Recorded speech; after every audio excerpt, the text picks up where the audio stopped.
to my Pippen comment. Yes. People were very jumping on it. And, look, you can't really say things in 160 characters, but I stand by it. I think Giannis is one of the great players of this generation. He's so talented. But he is not the player to finish games for you.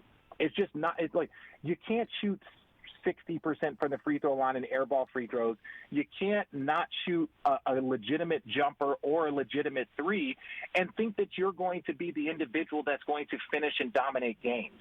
Like, that's just not the reality of the situation. And LeBron James struggled with that early on in his career, not to the same extent, but just like he had to develop his jump shot. He said that against the Spurs after playing against them the first time, that he really needed to improve his jump shot.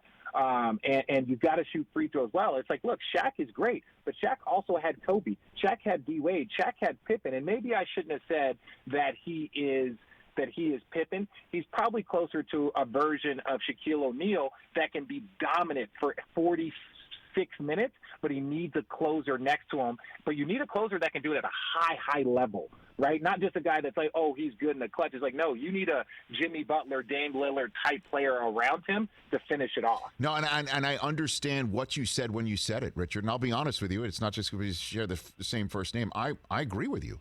Yeah. And that Pippen is still, and the way if it's just say he's a Pippen, not a Jordan, in 100 and, less than 280 characters, it does leave out the fact that Pippen is a top 50 NBA player of all time and is stellar in his own right. But when it comes down to it, Jordan was the guy who has the ball in his hands when it's time to win it. And if Giannis is not that guy, then it's a problem. You like that video? Of course you did. Check out more right here.